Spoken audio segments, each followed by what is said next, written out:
பெரிய அளவில் பயன்படக்கூடிய ஒரு திட்டம் வந்து பாரத பிரதமருடைய பிஎம் கிசான் திட்டம், விவசாயிகள் கௌரவ நிதி திட்டம். 2015-16 தமிழகத்தில் அப்போ எடுத்த கணக்கின்படி 79,38,000 விவசாயிகள் இருக்கிறாங்க. இந்த சிறு குறு அப்படிங்கிற கேட்டகரியில் 39 லட்சம் விவசாயிகள் வர்றாங்க. ஏன்னா திட்டமே வந்து சிறு குறு விவசாயிகளுக்கான திட்டம். 2019 பிரதமர் அவர்கள் சிறு குறு விவசாயிகளுக்காக இந்த பிஎம் கிசான் திட்டத்தை கொண்டு வர்றாங்க. அப்போ தமிழகத்தில் பார்த்தீங்கன்னா ஹையஸ்ட் வந்து 43 லட்சம் விவசாயிகள் வரை பதிவு செய்திருந்தார். 43 லட்சம் விவசாயிகள் இதுவரை பிஎம் கிசான் திட்டத்தில் 2019 17 தவணையில் தவணைக்கு 2,000, வருஷத்துக்கு 6,000 கொடுக்குறாங்க. ஒரு தவணைக்கு 2,000 என்றால் 17 தவணைக்கு 34,000 ரூபாய் நம்முடைய விவசாய பெருமக்களுக்கு வங்கி கணக்குக்கு வந்திருக்கு. உலகத்தில் எங்கேயுமே இல்லாத ஒரு மிக சிறப்பான ஒரு திட்டம் இது. ஆனால் ஒரு பெரிய பிரச்சனை பார்த்தீங்கன்னா சமீப காலத்தில் இந்த பிஎம் கிசான் திட்டம் என்பது 43 லட்சம் போன ஒரு திட்டம் தமிழகத்தில். குறிப்பாக 2020-21 காலகட்டத்தில் இன்னைக்கு படிப்படியாக குறைந்து இன்னைக்கு வந்து வெறும் 21 லட்சம் விவசாயிகள் மட்டும்தான் பயனடைகிறாங்க. அப்படி இருக்கும் பொழுது இந்த 23 லட்சம் விவசாயிகள் எங்கே என்பதுதான் கேள்வி. குறிப்பாக உங்களுக்கு தெரியும், இதற்கு முன்பு ஒரு பெரிய ஊழல் இதில் நடந்துச்சு. 2020-21 மத்திய அரசு ஆடிட் பண்ணி 7 லட்சம் போலி விவசாயிகளை இணைச்சிருக்கிறாங்கன்னு சொல்லிட்டு, அதாவது விவசாயிகளே இல்லை, கலெக்டர் ஆஃபீஸ்லேயே விவசாயிகள் பேரில் அக்கௌண்ட் ஓப்பன் பண்ணி அவங்க மாதிரியே எல்லா ஆத்தென்டிகேஷன்லாம் ஏற்படுத்தி பணத்தை வந்து சில கவர்மெண்ட் அதிகாரிகள் வித்ட்ரா பண்ணதுக்காக சில 100 கோடி, பல 100 கோடி, 340 கோடி ரூபாய் அப்ராக்சிமேட்டாக அதில் ஊழல் நடந்தது. அப்போ நடவடிக்கை எடுத்தாங்க. இன்னைக்கு 43-44 லட்சம் வரை போன பிஎம் கிசான் திட்டத்தில் பயனடையக்கூடிய விவசாயிகள் வெறும் 21 லட்சத்துக்கு வந்திருக்கு. அப்படி இருக்கும் பொழுது மிச்சம் இருக்கக்கூடிய விவசாயிகள் என்ன ஆனாங்க அப்படிங்கிறதா நம்முடைய முதல் கேள்வி. இது சம்பந்தமாக பாரதிய ஜனதா கட்சி எங்களுடைய கண்டன அறிக்கையை கொடுத்துருக்கோம். இந்தியா முழுவதுமே பிஎம் கிசான் திட்டத்தில் ஒரு அரசு வந்து கண்கொத்தி பாம்பாக ஒரு விவசாயியும் இணைக்கிறாங்க. அந்த விவசாயிக்கு பத்திரத்தில் ஒரு டாக்குமெண்டேஷன் பிரச்சனை இருந்தால் கூட சரி பண்ணிடுறாங்க. உதாரணத்துக்கு கூட்டுப்பட்டா இருக்கு, தனிப்பட்டா இல்லை, அந்த மாதிரி விஷயங்கள் எல்லாம் மாநில அரசு கையில் எடுத்து அதையெல்லாம் சரி பண்ணி சிறு குறு கேட்டகரியில் யார் வர்றாங்களோ இணைச்சிக்கிட்டே வர்றாங்க பிஎம் கிசான் இந்த ஸ்கீமில். அப்படி இருக்கும் பொழுது திராவிட முன்னேற்ற கழகம் மத்திய அரசை வேண்டுமென்றே எங்களுக்கு பள்ளிச்சொல் கிடைப்பதற்காக பாரத பிரதமர் நரேந்திர மோடி அவர்கள் விவசாயிகளுக்கு கொடுக்கக்கூடிய அந்த திட்டம் எல்லா விவசாயிகளுக்கும் சேரக்கூடாது என்பதற்காக கிட்டத்தட்ட 3 ஆண்டுகளுக்கு முன்பு 43 - 44 லட்சம் விவசாயிகள் பயன்படக்கூடிய ஒரு திட்டம் இன்னைக்கு 21 lakhs கீழே வந்திருக்குன்னா இது எப்படி என்பதற்காக கண்டன அறிக்கை கொடுத்தோம். அரசுகிட்ட நாங்கள் கேள்வி கேட்டோம், யாரும் பதில் சொல்லல. நாங்கள் 2 கேள்வி கேட்டிருக்கோம். முதல் கேள்வி, 23 லட்சம் பேர்த்தை எதுக்கு டெலீட் பண்ணீங்க? இல்லை போலி கணக்கு, யாரோ அரசு அதிகாரிகள் போலி அவங்க பேரை சேர்த்திட்டாங்கன்னா அரசு அதிகாரிகள் மீது என்ன நடவடிக்கை எடுத்தீங்க? 2015-16 அப்ப தமிழக அரசினுடைய கணக்கின்படியே 39 லட்சம் விவசாயிகள் தமிழகத்தில் சிறு குறு விவசாயிகள். நம்முடைய டெஃபினேஷனே சிறு குறு தான். 2.47 ஏக்கர் கீழே இருக்கணும் உங்களுக்கு. அப்படி இருக்கும் பொழுது எப்படி இன்னைக்கு 39 லட்சம் சிறு குறு விவசாயிகள் இருக்க வேண்டிய தமிழகத்தில் எப்படி 21 லட்சத்துக்கு வந்துச்சு? அதனால் திமுக அரசு உடனடியாக எல்லா மாவட்ட ஆட்சியர்களுக்கு உத்தரவு போட்டு ஒரு மாவட்டத்திலேயே ரிவ்யூ மீட்டிங் நடத்தப்பட்டு, குறிப்பாக அந்த மாவட்டத்தில் அவர்களுடைய பெயர்களோ இதற்கு முன்னாடி பணம் வந்துச்சு அந்த பணம் வரல அப்படின்னு சொல்லக்கூடிய விவசாயிகளுக்கு ஒரு கம்ப்ளைண்ட் இருக்குன்னா அதை இதை விட மாவட்ட ஆட்சியருக்கு என்ன முக்கியமான வேலைன்னு ஒரு மாவட்ட ஆட்சியர் உட்கார்ந்து சிறப்பு குறை தீர்ப்பு முகாம் அமைத்து இதை சரி பண்ணணும். இல்லை என்றால் 2 வாரத்தில் திருச்சிராப்பள்ளி இதை மையமாக வைத்து, இந்த ஊரை மையமாக வைத்து அண்ணன் கருப்பு முருகானந்தம் அவர்கள் இங்கே இருக்கக்கூடிய தலைவர்கள் எல்லோரும் இணைந்து ஒரு மிகப்பெரிய கண்டன ஆர்ப்பாட்டத்தை இங்கிருந்து எடுத்து பாரதிய ஜனதா கட்சி அதன் பிறகு ஒரு மாவட்டத்திலும் கூட விவசாய குறைதீர்ப்பு முகாமை அமைத்து அதன் மூலமாக வரக்கூடிய பதிவுகள் என்ன இருக்கோ நாங்கள் முன்னெடுக்க இருக்கிறோம். அதனால் இது மிகப்பெரிய ஊழல் நடந்திருக்கு. அதையெல்லாம் தாண்டி மிகப்பெரிய கெட்ட பெயர் அவப்பெயர் வருவதற்காக திமுக அரசு நிறைய விவசாயிகள் டெலீட் பண்ணிட்டாங்க. ஏன்னா தினமும் நாங்கள் எங்கே போனாலும் கூட விவசாய பெருமக்கள் தலைவர்களை பார்க்குறாங்க, மாவட்ட தலைவர்களை பார்க்குறாங்க. அண்ணன் எனக்கு வந்து 10 தவணை வந்துச்சு, 12 தவணை வந்துச்சு, இதுவரைக்கும் 17 தவணைங்க, 3 தவணை மட்டும் நிறுத்திட்டாங்க, 4 தவணை மட்டும் நிறுத்திட்டாங்க. இது குறிப்பாக இந்த தேர்தலுக்கு முன்பு ஆரம்பித்த வேலை, தேர்தலுக்கு ஒரு 4 மாதத்துக்கு முன்னாடி ஆரம்பித்த வேலை இன்னைக்கு இருக்குது. அதனால் பத்திரிகை நண்பர்களுக்கு இது ஒரு முக்கிய செய்தி. நீங்களும் வந்து உங்கள் செய்தித்தாள் மூலமாக, உங்களுடைய பத்திரிகை தொலைக்காட்சி மூலமாக விவசாய பெருமக்கள் இதை பார்த்து நீங்கள் தயவு செஞ்சு உங்களுடைய உரிமை, அது உங்களுடைய ஏக்கர் வந்து 2 ஹெக்டர் கீழே உங்களுடைய ஏக்கரேஜ் இருக்குது அப்படின்னா உங்களுடைய உரிமை. ஸோ தயவு செய்து நீங்கள் உடனடியாக வந்து உங்களுடைய மாவட்ட ஆட்சியர், அங்கே இருக்கக்கூடிய விவசாய அதிகாரிகள் யார் இருக்கிறாங்க கலெக்டர் ஆஃபீஸில் நீங்கள் சந்தித்து தயவு செஞ்சு இடம்பெற வைங்க. இல்லை என்றால் 2 வாரத்தில் பாரதிய ஜனதா கட்சி நாங்களே சிறப்பு விவசாய குறைதீர்ப்பு முகாமை தமிழகம் முழுவதும் அமைப்பிருக்கின்றோம் என்பதையும் சொல்லிக் கொள்கின்றோம். அதற்கு முன்பு மாநில அரசு கண் விழித்துக் கொண்டு நடவடிக்கை எடுக்க வேண்டும் என்றும் வலியுறுத்துகின்றோம். இல்லை என்றால் பெரிய கண்டன ஆர்ப்பாட்டத்தை திருச்சிராப்பள்ளியில் மையமாக வைத்து நாம் நடத்தி காட்ட வேண்டிய சூழல் ஏற்படும். இது நாங்கள் சொல்லக்கூடிய முதல் செய்திங்கண்ணா. இரண்டாவது, இன்னைக்கு தமிழகத்தில் நாம் ஏற்கனவே சொல்லி இருந்தோம், நம்முடைய மறைந்த தலைவர் ஆம்ஸ்ட்ராங் அவருடைய இல்லத்திற்கு சென்று விட்டு பத்திரிகையாளர் சந்திப்பு பண்ணும்போது பத்திரிகையாளர் கேட்டாங்க, இன்னைக்கு போலீஸ் ஸ்டேட்டாக தமிழ்நாடு மாறிடுமா அப்படின்னு. அன்றைக்கே நம்ம சொன்னோம், திரும்ப இந்த 1 வாரம் கழிச்சு என்கவுண்டர் பண்ணுற வேலை இதுக்கெல்லாம் போகாதீங்க. குறிப்பாக அந்த criminal conspiracy root of the case யார் தவறு செஞ்சுருக்காங்களோ கண்டுபிடிச்சு நடவடிக்கை எடுத்து மொத்தமாக இந்த கேங்கெல்லாம் யாரெல்லாம் இருக்கிறாங்களோ சட்டப்படி நடவடிக்கை எடுங்க. நம்ம எதிர்பார்த்தது போலவே இன்னைக்கு காலையில் என்கவுண்டர் அப்படிங்கிற ஒரு வார்த்தையை பயன்படுத்தியிருக்கிறாங்க. அதிலும் குறிப்பாக நம்முடைய முகநூல் பக்கத்தில் கூட நாம் எழுதியிருக்கோம், ட்விட்டர் பக்கத்தில் கூட எழுதியிருக்கோம். குறிப்பாக இந்த 3 முக்கிய குற்றவாளிகள் நீங்கள் பார்க்கலாம். அருள் என்பவர், கலை ஸ்ரீனிவாசன் என்பவர், சதீஷ் என்பவர், இந்த 3 குற்றவாளிகள் நீங்கள் பார்க்கலாம். இவர்கள் எல்லோருமே முக்கிய குற்றவாளிகள். குறிப்பாக இன்னைக்கு தமிழக காவல்துறை வீடியோ வெளியிட்டிருக்கிறாங்க. அந்த குற்றவாளிகள் வந்த அந்த வண்டி எத்தனை மணிக்கு வந்தாங்க, யார் வந்தாங்க, எல்லாமே வெளியிட்டிருக்கிறாங்க. அவசரமாக என்கவுண்டர் அப்படிங்கிற பேரில் ஒரு மனிதனுடைய உயிரை படிக்க வேண்டிய அவசியம் என்ன? ஏன்னா அவங்க சரண்டரான குரூப். அது அவங்களே போலீஸ் ஸ்டேஷனில் வேகமாக சரண்டரான குரூப்பு. சரண்டரான குரூப்பு எப்படி தப்பியோட முயற்சிப்பான்? இது ஒரு லாஜிக்கலான கேள்வி. யாராவது காணாமல் போன ஒருத்தனை சுற்றி வளைச்சு பிடிச்சு அப்படிங்கிற என்கவுண்டர் தான் இது வரைக்கும் பார்த்துருக்கோம் இந்திய அளவில். இந்தியாவில் முதலாக இதாகத்தான் இருக்கும், சரண்டரான ஒருத்தரை என்கவுண்டர் அப்படிங்கிறாங்க. அதை தாண்டி இரண்டாவது மிக முக்கியமானது, காலையில் வெப்பன் டம்ப், வெப்பன் எங்கே ஒளிச்சு வச்சிருக்கிறாங்க கண்டுபிடிக்க போனோம், அங்கே துப்பாக்கி எடுத்து எங்களை சுட்டாங்கன்னா துப்பாக்கி எங்கே இருந்து வந்துச்சு? இரண்டாவது. மூன்றாவது, அதிகாலையில் செல்ல வேண்டிய காரணம் என்ன? நாங்கள் யாரையும் டிஃபெண்ட் பண்ணல, கடுமையான நடவடிக்கை எடுக்க வேண்டும் என்று வலியுறுத்தக்கூடிய ஒரு கட்சி பாரதிய ஜனதா கட்சி. சட்டம் ஒழுங்கில் சமரசம் இல்லாத ஒரு கட்சி. இருந்தும் கூட ஒரு பக்கம் திமுகவினுடைய புள்ளிகளாக இருக்கக்கூடிய முக்கிய குற்றவாளிகள் இருக்கிறாங்க, அதையும் நம்ம புகைப்படத்தை நம்ம காட்டியிருக்கோம். இன்னொரு பக்கம் காலங்காலத்தில் நேரமே என்கவுண்டர் அப்படிங்கிற வார்த்தையை பயன்படுத்த வேண்டிய அவசியம் என்ன? ஸோ தமிழக அரசு முறையான திசையில் தான் கொண்டு போகிறாங்களா, இல்லை இதையும் திருவேங்கடம் இறந்துட்டார், ரைட், ஓகே, இப்போ திருவேங்கடம் சொல்கிற கன்ஃபெஷன் ஸ்டேட்மெண்ட்டில் என்ன சொல்லியிருக்காரு, அதை வச்சு கேஸ் முடிய போதா? ஏன்னா இது போன்ற கேஸுகளில் முக்கியமாக ஒரு நீதிமன்றத்திற்கு போகும் பொழுது அந்த கேஸினுடைய உண்மை முகம் நமக்கு தெரியும். குறிப்பாக இது போன்ற கேஸ், ஏன்னா ஒரு பக்கம் கேங் வார்னு தமிழக அரசே பயன்படுத்துகிறாங்க, காவல்துறை பயன்படுத்துகிறாங்க, இன்னொரு பக்கம் வேற ஏதோ கேஸுக்கு சம்பந்தமான பஞ்சாயத்து டீலிங்கிறாங்க. பாரதிய ஜனதா கட்சி எங்களுடைய ஆர்கியூமெண்ட் இது பொலிட்டிக்கல் மர்டர் அப்படின்னு நம்ம சொல்கிறோம். ஒரு கட்சிகளும் ஒரு வாதத்தை வைக்கும் பொழுது இந்த கேஸை அவசர கதியில் முடிக்க வேண்டிய அவசியம் என்ன என்பது தமிழக மக்களுடைய கேள்வியாக இருக்குது. அதனால் இன்னைக்கு நாங்கள் வீடியோ ஃபுட்டேஜ் ரிலீஸ் பண்ணிட்டோம், அதை பண்ணிட்டோம் என்று சொல்வதை விட உண்மையாலும் இது என்ன நடந்துச்சு, பேக்ரவுண்ட் என்ன? முக்கிய குற்றவாளி நீங்கள் இல்லை, இன்னைக்கு முக்கிய குற்றவாளி நமக்கு தெரியும், சார்ஜ் ஷீட்டில் சார்ஜ் அபேட் அப்படிங்கிற வார்த்தையை பயன்படுத்துவாங்க.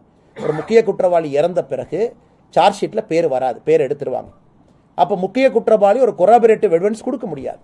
ஸோ அப்போ நமக்கு உண்மை என்ன அப்படிங்கிறது யாருக்குமே தெரியாது. ஏன்னா திருவேங்கடம் சொன்னார் கஸ்டடியில் இருக்கும்போது, அது மட்டும்தான் பேச்சாக இருக்கும்.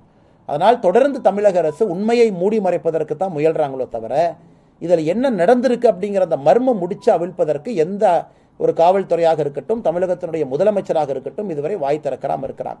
அதனால் இந்த 2 விஷயத்தையும் பத்திரிகை நண்பர்கள் முன்பு வைக்க வேண்டும் என்பதற்காக இந்த சந்திப்பில் இருக்கிறோம். இதை தாண்டி உங்களுக்கு கேள்வி இருந்தால் கேளுங்கன்னா, அதையும் தாண்டி 26ஆம் தேதி நம்முடைய விவசாய சங்கம், குறிப்பாக தஞ்சாவூர், திருச்சி இந்த பகுதியில் காவிரி தண்ணி அது சரியான முறையில் வரல அப்படிங்கிறதுக்காக ஒரு போராட்டத்தை முன்னெடுத்திருக்கிறாங்க. அதில் 2 விஷயம் இருக்குது. ஒன்று, கடைகள்லாம் மக்கள் நீங்கள் கடையை அடைக்கணும் அப்படின்னு சொல்லிட்டு வாலண்டரியாக ரெக்வெஸ்ட் பண்ணியிருக்கிறாங்க. இரண்டாவது, ரயிலை நாங்கள் மறிப்போம் அப்படின்னு சொல்லியிருக்காங்க. அதனால் விவசாய சங்க நண்பர்களுக்கு ஒரு வேண்டுகோள் நம்ம விடுக்கிறோம். உங்களுக்கு தெரியும், மத்திய அரசை பொறுத்தவரை, மோடி ஐயாவை பொறுத்தவரை 2018 காவிரி நதிநீர் மேலாண்மை அமைத்த பிறகு நாம இதுவரை தமிழகத்திற்கு வர வேண்டிய தண்ணீர் ஒரு சொட்டு பாக்கி இல்லாமல் தொடர்ந்து வந்துகிட்டு இருந்துச்சு. அங்கே பாரதிய ஜனதா கட்சி ஆட்சி இருக்கும் பொழுது. பிரச்சனை ஆரம்பித்த பிறகுதான் தண்ணி வரல, மேகதாத்துல அணை கட்டுவோம் என்று ஒரு படியாக போய் இன்னைக்கு ரொம்ப மோசமான நிலைமையில் இருக்கும். அதுவும் குறிப்பாக குறுவை சாகுபடியிலேருந்து மொத்தமாக நீங்கள் பார்த்தீங்கன்னா போன ஆண்டு முழுவதும் அது வேஸ்ட்டாக போயிடுச்சு. நாங்கள் ஏற்கனவே பாத யாத்திரையில் கூட பல இடத்துல நாங்கள் பேசியிருந்தோம், எந்த அளவுக்கு ஃபுட் கார்ப்பரேஷன் ஆஃப் இந்தியாவுடைய நெல் கொள்முதல் தமிழகத்தில் குறைய ஆரம்பித்திருக்கிறது. காரணம், காவேரி தண்ணி இல்லாதனால மகசூல் இங்கே இல்லை. இதெல்லாம் நிதர்சனமான உண்மை. இன்னைக்கு மத்திய அரசு தெளிவாக இருக்கும் பொழுது மத்திய அரசு அங்கே அணை கட்டக்கூடாது என்பதிலே தெளிவாக இருக்குது. நம்முடைய மோடி அவர்களுடைய அரசு தெளிவாக இருக்கிறோம். இன்னைக்கு தண்ணி கொடுக்காத காங்கிரஸ் அரசு அங்க கர்நாடகாவில் இருக்கு. அதனால் விவசாய நண்பர்களுக்கு எங்களுடைய அப்பீல், இதுல மத்திய அரசுக்கு எந்த விதமான சம்பந்தமும் எங்கேயும் இல்லை. தொடர்ந்து பாரதிய ஜனதா கட்சியாக இருக்கட்டும், மத்திய அரசாக இருக்கட்டும், தமிழகத்தினுடைய நலன் சார்ந்துதான் நம்ம பேசிக்கிட்டு இருக்கோம். அதனால விவசாய நண்பர்கள் நடத்தக்கூடிய இந்த ஆர்ப்பாட்டத்திற்கு, கடையடைப்புக்கு அவர்கள் வேண்டுகோள், அறைகோள் விடுத்திருக்கிறாங்க. பாரதிய ஜனதா கட்சி நாங்களும் பங்கேற்கிறோம். காரணம், இது மிக மிக முக்கியமான பிரச்சனை.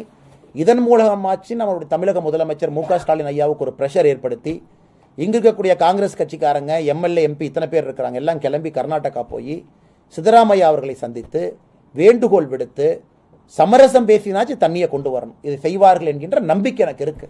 அதற்கான பிரஷர் ஜனநாயகத்தில் பில்டு பண்ணணும் என்றால் அதற்கு பாரதிய ஜனதா கட்சி முழுவதுமாக அவர்களோடு நிற்பதற்கு தயாராக இருக்கின்றோம் என்பதையும் இந்த நேரத்தில் உங்களுக்கு தெரிவித்துக் கொள்கின்றோம். இதை தாண்டி உங்களுக்கு கேள்வி இருந்தால் கேளுங்க, பதில் சொல்றேன். இந்த காவிரி மேலாண்மை ஆணையத்தில் எவ்வளவு உறுப்பினர்கள், அதுல அதிகாரம் எத்தனை பேர் இருக்கு? மெஜாரிட்டி அதிகாரம். அந்த காவிரி நதிநீர் மேலாண்மை ஆணையத்தை பொறுத்த வரைக்கும் சேர்மன் இருக்காங்கன்னா வாட்டர் ரிசோர்சஸ் செக்ரட்டரி, அதாவது நம்முடைய மத்திய அரசினுடைய வாட்டர் ரிசோர்சஸ் செக்ரட்டரி. காவேரி நதி நீர் எங்கெல்லாம் போகுது, குறிப்பாக கர்நாடகாவில் ஆரம்பிச்சு Tamil Nadu, Puducherry, Kerala, upper riparian, lower riparian, இந்த மாநிலத்தினுடைய வாட்டர் ரிசோர்சஸ் செக்ரட்டரி, நம்ம வந்து பொதுப்பணித்துறை அப்படின்னு சொல்லுவோம். அதனுடைய ஐஏஎஸ் அதிகாரிகள் அதில் உறுப்பினர்களாக இருக்கிறாங்க. அப்புறம் வாட்டர் எக்ஸ்பர்ட், குறிப்பாக அந்த ஹைட்ராலஜிக்கல் எக்ஸ்பர்ட் எல்லாம். இந்த காவிரி நதிநீர் மேலாண்மை ஆணையத்தை பற்றி எதுக்கு நாம் இவ்வளோ ஆணித்தரமாக பேசுகிறோம் அப்படின்னாங்கன்னா, இது சுப்ரீம் கோர்ட்டினுடைய 2006, 7, 8 அந்த காலகட்டத்தில் வந்த தீர்ப்பு மிக தெளிவாக, மழை அதிகமாக பெஞ்சா என்ன பண்ணணும், மழை பெய்யாமல் இருந்தால் ட்ரவுட் இயரில் என்ன பண்ணணும் அப்படிங்கிற ஃபார்முலா பேஸ்ட் அப்ரோச். அதாவது மழையே வரலனா கூட தண்ணி பகிர்மானம் எப்படி இருக்கணும், அதிகமான மழை பெய்தால் தண்ணி பகிர்மானம் எப்படி இருக்கணும் என்பதை மிக தெளிவாக சொல்லியிருக்கிறாங்க. இது அவங்க எந்த டெசிஷனுமே எடுக்க வேண்டாங்கண்ணா, எல்லாமே ஃபார்முலா பேஸ்டு. அதனால் இதை பொறுத்தவரை எல்லா மாநிலங்களும் உறுப்பினராக இருக்கிறாங்க. அதில் குறிப்பாக உங்களுக்கு தெரியும், காவிரி நதிநீர் மேலாண்மை ஆணையம் பிரச்சனை வரும்பொழுது தமிழகத்தினுடைய அதிகாரிகள் நிறைய டைம் வாக் அவுட் பண்ணுறாங்க. ஏன்னா அதிகாரிகளுக்கு உங்களுக்கு தெரியும், கர்நாடகாவிலிருந்து வரக்கூடிய வாட்டர் ரிசோர்சஸ் செக்ரட்டரி அவர் என்ன சொல்ல போறார், கர்நாடகா சிஎம் சொல்றதை அந்த மீட்டிங்ல வந்து சொல்ல போறார். அப்ப தமிழகத்தினுடைய கடந்த ஒரு 3-4 மீட்டிங் பார்த்தீங்கன்னா தமிழகத்தினுடைய அதிகாரிகள் வாக் அவுட் பண்றாங்க. ஜெனரலாக நாங்கள் வெளியே வர்றோம், நாங்கள் பங்கேற்க மாட்டோம், எங்களுக்கு இதில் இஷ்டம் இல்லை அப்படின்னு. இது எந்த தீர்வை நோக்கி போகணும்? இன்னைக்கு நீங்க மத்திய அரசை பிரஷர் பண்றீங்கன்னு வச்சுக்கலாம். இந்திரா காந்தி அம்மையார் அவர்கள் எமர்ஜென்சிக்கு முன்னாடி பஞ்சாபுக்கும் ஹரியானாவுக்கும் நதிநீர் பிரச்சனை வந்த பொழுது ஹரியானாவுடைய அரசை டிஸ்மிஸ் பண்ணாங்க. நதிநீர் பிரச்சனை வந்த பொழுது இந்திரா காந்தி அம்மையார் அவர்கள் தன்னைத்தானே சேர்மனா போட்டுக்கிட்டாங்க. அந்த 2 மாநிலத்தினுடைய நதிநீர் பிரச்சனையை தீர்ப்பதற்கு சேர்மனா போட்டுக்கிட்டாங்க. ஹரியானா அப்போஸ் பண்ணாங்க. அது எப்படி பிரதம மந்திரி சேர்மனா வர முடியும் என்பதற்காக இந்திரா காந்தி அவங்க கவர்மெண்ட்டே டிஸ்மிஸ் பண்ணாங்க. இது கால வரலாறு. ஆனால் இன்னைக்கு அது பாசிபிளான்னு நீங்க சொல்லுங்க. நாம வந்து ஒரு பக்கம் ஜனநாயகத்தை பேணி காக்க வேண்டும் என்று நினைக்கின்றோம். மத்திய அரசு நம்முடைய எல்லையை மீறக்கூடாது என்பதிலே மோடி ஐயா 10 ஆண்டு காலமாக ஆட்சி நடத்திக்கிட்டு இருக்கிறாங்க. 356 என்பது எங்கேயுமே பயன்படுத்தல. நீங்க பாக்குறீங்க, எங்கேயுமே பயன்படுத்தாத ஒரு அரசு நம்முடைய அரசு. ஆனால் இங்க இருக்கக்கூடியவர்கள் நன்றாக உணர்ந்து கொள்ள வேண்டும். அரசியல் பேசக்கூடிய திமுகவோ காங்கிரஸோ நன்றாக உணர்ந்து கொள்ள வேண்டும். இன்னைக்கு காங்கிரஸ் யாரு பேச்சையும் கேட்கல, சொல்ற பேச்சே கேட்கல அப்படின்னா என்ன தீர்வு? இந்திரா காந்தி அம்மையாரை போல ஒரு எல்லையை தாண்டி போறதா அது தீர்வா? அது தீர்வு எடுத்தா நீங்க ஏத்துக்குவீங்களா? இந்த காங்கிரஸ் கட்சியும் திமுக என்ன சொல்லுவாங்க, ஜனநாயகத்தை கொள்றாங்கன்னு இவங்களே கிளம்பி வருவாங்க. இல்ல சட்டத்துக்கு உட்பட்டு இந்த பிரச்சனை அணுகலான்னா அங்க இருக்கக்கூடிய காங்கிரஸ் ஆட்சி விதண்டாவாதமாக பேசுறாங்க. நான் உங்களுக்கு ஒரு சரித்திரமும் சொல்லியிருக்காங்க. நான் பஞ்சாப், ஹரியானா ஒரு சரித்திரத்தை சொல்லியிருக்கேன் எப்படி இருந்திருக்கேன் எமர்ஜென்சிக்கு முன்னாடி. ஆனால் இன்னைக்கு காங்கிரஸும் திமுகவும் இவ்வளவு பேசக்கூடியவர்கள் இந்தி கூட்டணியில் இருக்கிறாங்க, இவ்வளவு பேசுறாங்க. சித்தராமையா அவங்ககிட்ட போய் பேசுறதுக்கு என்ன பிரச்சனை? சரி, நாங்க சொல்லி அவர் கேட்கல, ரெண்டாவது ஆர்கியூமெண்ட் தான். நீங்க சொன்னீங்களா? இங்க இருக்கக்கூடிய எம்எல்ஏக்களும் எம்பிக்களும் திமுக எல்லாம் ஒன்னா சேர்ந்து கர்நாடகா போய் பெங்களூர்ல சித்தராமையா அவர்களை சந்திச்சீங்களா? அதுவும் கிடையாது. நீங்க சந்திச்சு பேசுனீங்களா? அதுக்கப்புறம் நீங்க பேசினதை அவர் ஏற்கவில்லை என்பது இரண்டாவது பிரச்சனை. அப்புறம் பார்த்துக்கலாம். ஒரு மாநிலம் தழுவி ஆர்ப்பாட்டம் எல்லாம் சேர்ந்து பண்ணணுமா? நாங்களும் வர்றோம், கட்சியெல்லாம் தாண்டி உங்களோட ஜாயின் பண்றோம், சேர்ந்து நிற்போம். ஆனா நீங்க பேசிக் வேலையே செய்யாம கண்ணை மூடிக்கொண்டு இது வந்து பாத்தீங்கன்னா அங்க சதி நடக்குது, மத்திய அரசு வந்து கண்டுக்காம இருக்குன்னு சொல்றது எந்த விதத்துல ஏற்புடையதுங்கன்னா? இந்தியாவில் எல்லா மாநிலத்துக்கும் பிரச்சனை இருக்கு. கர்நாடகா, கோவா மகதாயி பிரச்சனை இருக்கு. எல்லா மாநிலத்துக்கும் நதிநீர் பிரச்சனை இருக்கு. ஆனா சுமூகமா பேசி தீர்த்துக்கிறாங்க. கிருஷ்ணா வாட்டர் பிரச்சனை இருக்கு, கோதாவரி பிரச்சனை இருக்கு, எல்லா இடத்துலையும் இருக்கு. ஆனா இங்கே மட்டும்தான் இதை அரசியலாக்கி குளிர்காய்ந்து கொண்டிருக்கக்கூடிய கூட்டம் தொடர்ந்து இன்னைக்கு அரசியல் பண்றாங்க. அதனால்தான் நம்முடைய தலைவர்கள் எல்லாருமே கட்சி தொண்டர்களோடு பேசி முடிவெடுத்திருக்கிறாங்க. விவசாய சங்கத்துக்கு நாங்கள் பண்ற அப்பீல், அவங்களுக்கு தெரியும் அரசியலமைப்பு சட்டம், அதே நேரத்தில் நாங்கள் உங்களோடு இருக்கின்றோம் என்கின்ற அவங்களுக்கு எங்களுடைய நம்பிக்கையை கொடுத்திருக்கின்றோம். காரணம் இது பொது பிரச்சனை. சித்தராமையா தலைமையில் கூட்டம் நடந்து அங்கே அனைத்து கட்சி கூட்டம் நடக்குது. தமிழகத்தில் அந்த மாதிரி ஒரு சூழல் இல்லை. அதை பற்றி நீங்கள் என்ன நினைக்கிறீங்க? ஆனால் இங்கே என்ன நடக்குது அப்படின்னாங்கன்னா, உதாரணத்திற்கு ஒரு ஓப்பன் மைண்டடாக ஒரு அரசு பேசுகிறாங்க அப்படின்னா ஓகே. நீங்கள் அனைத்து கட்சி கூட்டம் இதுவரை தமிழக பாரதிய ஜனதா கட்சி 2 முறை பங்கேற்றிருக்கு. இப்போ அனைத்து கட்சி கூட்டத்தினுடைய தீர்வு என்னன்னா, சரி வாங்க எல்லாம் கிளம்பி கர்நாடகா போகலாம், கர்நாடகா முதலமைச்சரை பார்க்கலாம்னா பாரதிய ஜனதா கட்சி நாங்களும் போகிறோம். ஆனால் இந்த அனைத்து கட்சி கூட்டம் ஆரம்பிச்சோடனே அவங்களே ஒரு டிராஃப்டை கொண்டு வந்து என்ன சொல்லுவாங்கன்னா, எல்லாரும் வாங்க நேராக டெல்லிக்கு போகலான்னு. அதுக்கு தான் உங்களுக்கு நான் ஒரு எக்ஸாம்பிளே கொடுக்குறேங்க. நான் ஹரியானா பஞ்சாப் எப்படி இருந்துச்சுன்னு சொல்கிறோம். இந்த காலத்தில் இந்திரா காந்தி அம்மையார் செஞ்சதை நாங்கள் செய்ய போகிறது கிடையாது. அதான் பாரதிய ஜனதா கட்சியினுடைய தனித்தன்மை. அதனால் இந்த அனைத்து கட்சி கூட்டம் என்பது முதலமைச்சர் இதுவரை காவேரிக்கு கூட்டியிருந்தாலும் கூட அது ஆக்கப்பூர்வமாக இருக்கணும். இல்லை ஆக்கப்பூர்வமான சொல்யூஷன் சித்தராம். ஏன்னா ஆயிரக்கணக்கான லட்சக்கணக்கான சாஃப்ட்வேர் இன்ஜினியர் பெங்களூரில் இருக்கிறாங்க. ஒசூர் பார்டருக்கு போனீங்கன்னா காய்கறிகள் இங்கிருந்து அங்கே போகுது, அங்கிருந்து ஒரு சரக்கு வருது, கூட்ஸ் வருது. 2 மாநிலங்களும் ஒன்றுக்கொன்று இணைந்து இருக்க வேண்டிய மாநிலம். இது பேச்சுவார்த்தை மூலமாக தீர்க்கப்பட வேண்டிய பிரச்சனை. இன்னைக்கு முதலமைச்சர் அவர்கள் அனைத்து கட்சி கூட்டம், சித்தராமையா அவங்கள போய் பார்க்கலாம்னா நாங்களும் போறோங்கன்னா நோ ப்ராப்ளம். ஆனால் அதை செய்யாம அந்த கூட்டத்தினுடைய தலைப்பே ஆரம்பிச்ச 2 நிமிஷத்துல எப்படி நம்ம மத்திய அரசு மேல பழிய போலாம்னா என்ன ஆக்கப்பூர்வங்கன்னா. அதனால் முதலமைச்சர் அவர்கள் புரிந்து கொள்ள வேண்டும் மத்திய அரசுடைய பங்கு என்ன இருக்கு. இல்ல முதலமைச்சர் மு க ஸ்டாலின் அவர்களே மோடியை அப்பீல் பண்றீங்களா, ஆர்டிகல் 356 பயன்படுத்தி காங்கிரஸ் ஆட்சியை கலைஞர் அப்பீல் பண்றாருங்களா அப்படின்னு தான் சொல்லட்டும், வெளிப்படையா சொல்லட்டுங்க. வெளிப்படையா சொல்லட்டும். எதுவுமே சொல்லாம மத்திய அரசு என்ன செய்ய முடியும் அவங்க சொல்லணுங்கன்னா. ஒரு பக்கம் ஃபெடரல் டெமோக்ரஸிங்கிறீங்க, இவங்களே சொல்றாங்க ஒன்றிய அரசுங்கிற வார்த்தையை பயன்படுத்துறாங்க. அதாவது மாநிலங்களுக்கு தனி உரிமை இருக்கு, மத்திய அரசுடைய உரிமை கட்டுப்பாடோடு இருக்க வேண்டும். இன்னொரு பக்கம் 356 பயன்படுத்தக்கூடாது என்று பிரதமர் ரொம்ப அமைதி காக்குறாங்க. அது மணிப்பூராக இருந்தாலும் சரி, அது வெஸ்ட் பெங்காலாக இருந்தாலும் சரி, எங்க நாடு நடந்திருந்தாலும் கூட ஜனநாயக முறையில் தீர்வு கிடைக்கணும். ஆனால் இதை புரிஞ்சிக்காத வரைக்கும் அரசியல் பண்ண என்ன பண்றதுங்கன்னா நீங்களே சொல்லுங்கண்ணா. இந்த பிரஸ் ரிலீஸ் எப்படி பாக்குறீங்க சார்? சென்னை கமிஷனரேட்ல இருந்து வந்திருக்கு இன்னைக்கு. அந்த இன்சிடென்ட்ஸ் ஒவ்வொன்றையும் நரேட் பண்ணியிருக்காங்க. வெளியே போனாங்க, கன்னு அக்யூஸ்ட் இருக்கு அப்படின்றாங்க. எப்படி நாளைக்கு முன்னாடி கூட ஒரு என்கவுண்டர் நடந்திருக்கு. கிட்டத்தட்ட ஒரு 2-3 நாள்ல நடந்த ஒரு 2வது என்கவுண்டர். சார் நீங்க சொல்லுங்க sir, you are senior journalist sir, நீங்க நிறைய விஷயங்களை பாக்குறீங்க. சரணடைந்த ஒரு குற்றவாளி, இவங்க யாருமே போய் கஷ்டப்பட்டு போய் தனிப்படை போட்டு 10 தனிப்படை பிடிக்கல, 2 மணி நேரத்தில் அந்த ஏசிபி ஆஃபீஸ் அந்த மாதிரி சரண்டர் ஆகுறாங்கன்னா. சரணடைந்த குற்றவாளி இந்த கேஸில் ஏகப்பட்ட மர்மம் இருக்கு. இது இல்ல ஒரு குழந்தைக்கு ஏதோ ஆயிடுச்சு, ஒரு பெண்ணுக்கு ஏதோ ஆயிடுச்சு. தமிழ்நாட்டில் இதுக்கு மாதிரி நிறைய நடந்திருக்கு, இல்லைன்னு நான் சொல்லிங்க. இதுல எல்லா கட்சிகளும் ஒரு விஷயத்தை முன்வைக்கிறாங்க. பாரதிய ஜனதா கட்சி உதாரணத்துக்கு நாங்கள் தான் பொலிட்டிக்கல் மர்டரா பார்க்குறோம், கேங் மர்டரா பார்க்கல. திராவிட முன்னேற்ற கழகத்தினுடைய தலைவர்கள் இது கேங் மர்டர்னு சில இடத்துல பேசியிருக்கிறாங்க. காவல்துறை ஒரு கோணம் சொல்லுது. அப்போ இந்த க்ளோஷர் எப்போ நடக்குங்கன்னா, உண்மை எப்போ உங்களுக்கு எனக்கும் தெரியுங்கன்னா, குற்றவாளிகளை பிடிச்சாச்சு, எவிடன்ஸ் எடுத்தாச்சு, சார்ஜ் ஷீட் போட்டாச்சு, கோர்ட்டுக்கு போயாச்சு, இதுதான் சார்ஜ் ஷீட்டு, கன்ஃபெஷன் ஸ்டேட்மெண்ட், அதில் நமக்கு தெரியும் இதில் உண்மை என்ன அப்படின்னு. இன்னைக்கு பாருங்க இந்த ஆற்காடு, ஏன்னா நிறைய விஷயம் இருக்கு. காங்கிரசினுடைய தலைவர் செல்வ பெருந்தகை அந்த ஆற்காடு சுரேஷன்லாம் பேசுறாங்கல்ல, அவரோட பார்த்தீங்கன்னா ஒரு புகைப்படம் எடுத்து 2 சிரிச்சிட்டு இருப்பாங்க. இது ஆற்காடு சுரேஷனுடைய அந்த கேங் மர்டர்லேருந்து ஆரம்பிச்சது அப்படிமா. அதில் பார்த்தீங்கன்னா ஆளும் கட்சி கூட்டணியில் இருக்கக்கூடிய அரசியல் தலைவர் சம்மந்தப்பட்டிருக்காரு. அந்த புகைப்படத்தை நம்ம ட்விட்டரில் போட்டிருக்கோம். ஸோ அதை பார்த்தீங்கன்னா பல மர்மங்கள் இருக்கு. இது ஒரு பெரிய ஒரு சிக்கல் இருக்குண்ணா, ஒரு நாட்டு இருக்கு இதில். இந்த புகைப்படத்தை வச்சு இப்படி நிறைய புகைப்படங்கள் எதிர்கட்சிகள் வெளியிடுறாங்க. உங்களோட எடுத்தது இது திமுக சொல்றாங்கல்ல, நான் அதே தான் நான் இன்னைக்கு சொல்றேன். திமுக கிளம்பி வர்றாங்க, திமுக சொல்றாங்க, திமுகவுக்கு அவர்கள் பாணியிலே நாங்கள் பதில் சொல்றோம். நாங்கள் யாராச்சும் என்கவுண்டர் பண்ணோமா? அந்த புகைப்படம் எடுத்தவங்களும் பத்திரிகையாளர் முன்னாடி பேசுறதுக்கு நாங்கள் அனுமதி கொடுத்துருக்கோம்ல. புகைப்படம் எடுத்தவங்களும் பத்திரிகையாளர் முன்னாடி அனுமதி கேள்வி கேட்குறீங்க, எப்போ நான் ஜாயின் பண்ணீங்க, உங்களுக்கு பிஜேபிக்கு என்னென்ன தொடர்பு, உங்களுக்கு என்னென்ன தொடர்பு. இதில் மர்மம் ஏன் இன்னும் பெரிய மர்மம் ஆகுனாங்கன்னா, எதுக்கு நீங்கள் என்கவுண்டரில் ஒருவர் இறக்க வேண்டும் என்பதுதான் மர்மம். இவ்வளவு பிரச்சனைகள் இருக்கும்போது நீ கேட்குற கேள்வி நியாயமான கேள்வினா, பொதுப்படையாக வெளியே வையுங்க, உண்மை தானாக வெளியே வந்துவிடும். இன்னைக்கு மெயின் அக்யூஸ்ட் என்கவுண்டர் பண்ணதுக்கப்புறம் அடுத்து சொல்லுவாங்க, நீங்கள் சார்ஜ் ஷீட் பாருங்க, அவர் தான் கான்ஸ்பிரேட்டர்னு சொல்லுவாங்க, அவர் தான் பிளானே பண்ணாருன்னு. அவர் பிளான் பண்ணாரு உங்களுக்கு எனக்கு எப்படின்னா தெரியும். அதனால தான் நான் திரும்ப திரும்ப கேட்குறேன், இந்த கேஸுக்கு இவ்வளவு கோணம் இருக்கும் பொழுது ஒரு பக்கம் காவல்துறை அதிகாரிகள் அவங்க சொல்ற வாதத்தை எடுத்தாலும் கூட பத்திரமா எதிர்க்கணும்ல. எப்படி சரண்டரான எப்படி அவங்க போயிருப்பாங்க, வெப்பன் எங்கிருந்து வந்துச்சு, காலையில் அதிகாலையில் செல்ல வேண்டிய அந்த இடத்துக்கு போக வேண்டிய நோக்கம் என்ன, நிறைய மர்மமான கேள்விகள்.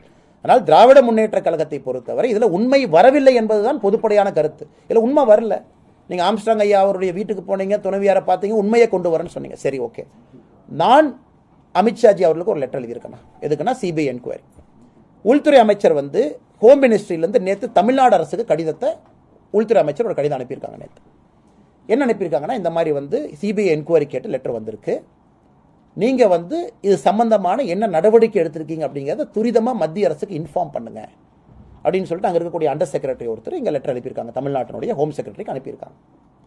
நீங்கள் என்ன நடவடிக்கை எடுத்திருக்கீங்க ஃபர்ஸ்ட் சொல்லுங்க அப்படின்னு. ஏன்னா மத்திய அரசும் வாய்ப்பு கொடுக்குறாங்க எல்லாத்துக்குமே. நீங்கள் என்ன பண்ணியிருக்கீங்க, உங்கள் ஆங்கிள் என்ன சொல்லுங்க அப்படின்னு. சிபிஐ என்கொயரி கேட்குறாங்க. நான் கேட்கலீங்கண்ணா. சரணடைந்த குற்றவாளிகள் உண்மையான குற்றவாளிகள் இல்லைன்னு முதல்ல சொன்னது யாருங்கன்னா, திமுக கூட்டணியில் இருக்கக்கூடிய கட்சிகள் சொன்னாங்க. நாங்களா சொன்னோம்? உண்மையான குற்றவாளின்னு அவங்களே சொன்னாங்க. அந்த கருத்தை இன்னும் அந்த தலைவர்கள் திரும்ப பெறவில்லை. அது அண்ணன் திருமாவளவன் அவர்களாக இருக்கட்டும், மூத்த தலைவர்களாக இருக்கட்டும், அந்த கருத்தை இன்னும் அவங்க திரும்ப பெறவே இல்லை. இதில் நாங்கள் சந்தேகத்தை கிளப்பி இருக்கிறோம். அவருடைய மனைவியார் அவங்க நிறைய விஷயத்த சொல்லியிருக்காங்க. அப்படி இருக்கும் பொழுது இந்த கேஸை முடிவுக்கு கொண்டு வர வேண்டிய அவசரம் என்ன அப்படிங்கிறதா எங்களுடைய கேள்விங்க. நன்றி அண்ணா. அந்த துப்பாக்கின்ற ஒரு விஷயம் சொல்லியிருந்தீங்க, அது வந்து உடல் உபாதையை கழிக்க போகும்போது அவர் எடுத்து வந்ததா காவல்துறை வழக்கு சொல்லியிருக்காங்க. அண்ணே, ஓகே. இப்போ வந்து பிரச்சனை என்னாங்கன்னே, இந்தியாவில் இதுதான் ஃபஸ்ட்டு டைம் வந்து ஒரு என்கவுண்டரில் வந்து துப்பாக்கி பார்க்குறதுக்கு முன்னாடி கத்தி, காரப்பொடி, கத்தி எடுத்து கான்ஸ்டபிள் ஒருத்தரை கையில் குத்திட்டாங்க, 2 ஸ்டிச் போட்டிருக்கோம். இதான் இத்தனை நாளாக என்கவுண்டர்னுடைய இது இருக்கும். இதான் ஃபஸ்ட்டு டைம் இந்தியாவில் இந்த என்கவுண்டர் அடுத்த லெவலுக்கு போகுது. துப்பாக்கியால் எங்களை சுட பார்த்தாங்க அப்படின்னு. துப்பாக்கி எங்கே வந்துச்சு? திரும்ப திரும்ப எல்லோரும் கேட்கக்கூடியவர். உடலுபதிக்கு போகிறாங்க. ஒரு பாண்ட் கிரிமினல், நொட்டோரியஸ் கிரிமினல் நீங்கள் சொல்கிறீங்க. கூட வந்து விலங்கு போட்டு ஒரு கான்ஸ்டபிள் கூட நிற்பார்ல. நான் படத்தில் பார்த்தா கூட, ஒரு படம் எடுத்தால் கூட கையில் விலங்க போட்டு 2 கான்ஸ்டபிள் நிற்கிறாங்க. திரும்பி நின்று அவர் வந்து ஒரு டாய்லெட் போகிறாரு, பக்கத்தில் ஒருத்தவங்க நிற்கிறாங்க. இதுதான் இத்தனை காலமாக பார்க்குறோம். ஆனால் அன்னைக்கு காவல்துறை அவர்கள் ஒரு விஷயத்தை சொல்லிட்டு அதை சமாளிக்கிறதுக்கு நிறைய விஷயங்கள் தொடர்ந்து பேசுகிறாங்க. அதான் பிரச்சனையாங்க. நாங்கள் திரும்ப திரும்ப சொல்வது, ஆளும் கட்சியினுடைய கூட்டணி கட்சிகள் வைத்த குற்றச்சாட்டு ஒரு பக்கம், எங்கள் குற்றச்சாட்டு ஒரு பக்கம். அதனால் மெயின் அக்யூஸ்டு திருவேங்கடம் அப்படின்னு நீங்கள் சொன்னீங்க, அந்த வீடியோவில் காமிச்சிருக்கீங்க. அவர் தான் வெட்டினாருன்னு சொன்னீங்க, மெயின் கான்ஸ்பிரேட்டர்னு சொல்கிறீங்க. இன்றைக்கி அவர் இறந்த பிறகு இந்த உண்மை, நீங்கள் சொல்கின்ற உண்மைங்கிறத யார் ஏற்றுக்குவாங்கண்ணா? Who will believe it is a truth? இந்த உண்மைக்கான என்னன்னா தெரியும் உங்களுக்கு. அப்புறம் இன்னொரு பக்கம் இது ஒரு மர்மமான கேஸுங்கண்ணா. சென்னை பாலிடிக்ஸ் பார்த்தீங்கன்னா இது ஒரு மர்மம் தான். காரணம் இதில் பல ஆங்கிள் இருக்குது. நான் உண்மையை சொல்ல வேண்டும் என்றால் இதில் பல ஆங்கிள் இருக்குது. அரசியல் அப்படி தான். சென்னை பொறுத்தவரை ஒரு விதமான அரசியல், அது குறிப்பாக நார்த் சென்னை அரசியல். அதனால் இந்த கேஸில் நாச்சி ஒரு உண்மையை கொண்டு வந்தாங்கன்னா அந்த மாதிரி அரசியல் மாறிவிடும் என்று நான் எதிர்பார்த்தேன். இதில் நாச்சி ஒரு கிளீனாக சொல்லிட்டாங்கன்னா அந்த சோகால்டு அரசியல் சென்னையில் மாறி உண்மையான ஒரு ஜனநாயக அரசியல் வரும் என்று. ஆனால் வரவில்லை. இந்த கேஸும் பார்த்தீங்கன்னா அது வரல. வேகமாக ஒரு உடனடி தீர்வு அப்படிங்கிற மாதிரி இன்ஸ்டன்ட் இதுக்கு போயிருக்கிறாங்க. அந்த இன்ஸ்டன்ட் ஏதோ சொல்லுவாங்களே, வாஷிங் மிஷின் என்னது, நிர்மாவா மறந்துட்டேன், நிர்மாவா பவுடர் இன்ஸ்டண்டாக போட்டான். அதனால் வரலைங்க. சார், எஸ்ஐ இன்ஸ்பெக்டர் லெவலில் துப்பாக்கியோட போகிறார், ரோந்து போகிறான்னு சொல்லியிருக்காங்க. இது ஏடிஜிபி, டிஜிபி இருந்தப்போ சைலேந்திர பாபு அப்பயே சொன்னாங்க. ஆனால் அப்போ கொண்டு வரல. இப்போ திருப்பி அதை இன்சிஸ்ட் பண்ணியிருக்காங்க. அதை நீங்கள் எப்படி பார்க்குறீங்க? ஆனால் என்னை பொறுத்தவரை குறிப்பாக நான் அதை வரவேற்கிறேங்கண்ணா. 2 விஷயத்தில் பார்க்குறேங்கண்ணா. ஒன்று, காவல்துறையினுடைய பாதுகாப்பு முதல்ல முக்கியங்கண்ணா. காவல்துறை பாதுகாப்பாக இருக்கணும். ஏன்னா இன்றைக்கி இருக்கக்கூடிய இந்த ரவுடிசம் எல்லாம் பார்த்தீங்கன்னா 16 வயசு, 17 வயசு, 18 வயசு நிலை இல்லாமல் இருக்கிறாங்க. கிரவுண்டில் வந்து நிலை இல்லாமல் இந்த கஞ்சா அப்படின்னு அதனுடைய இன்ஃப்ளூயன்ஸ் வந்து இன்றைக்கி வந்து ரவுடிகள் மத்தியில் அதிகமாக இருக்குது. சென்னையில் பார்த்தீங்கன்னா பட்டப்பகல் அந்த குரூசம் மர்டரை பாருங்கண்ணா. அது ஒரு சாதாரண மனிதன் செய்ய முடியாதுங்கண்ணா. ஒரு சாதாரண மனநிலையில் இருக்கக்கூடிய மனிதன் அந்த மாதிரி கொலையை பண்ண முடியாது. அப்படி இருக்கும்பொழுது காவல்துறை போய் தடுத்தா காவல்துறையை வெட்டுவாங்க. ஏன்னா அந்த நிலை இழந்தாச்சு. they don't have that sense of balance. அப்போ காவல்துறைக்கு துப்பாக்கி என்பது முதல்ல அதை அவங்கள பாதுகாத்துக்கிறது. 2வது, பப்ளிக்கில் யாராக இருந்தாலும் கூட நீங்கள் ஷூட் பண்ணுங்க, ஒன்றும் பிரச்சனை. அதுக்கு தான் துப்பாக்கி இருக்குன்னு, protection of law and order. அதனால் இதை கண்டிப்பாக நாங்கள் வரவேற்கிறோம்.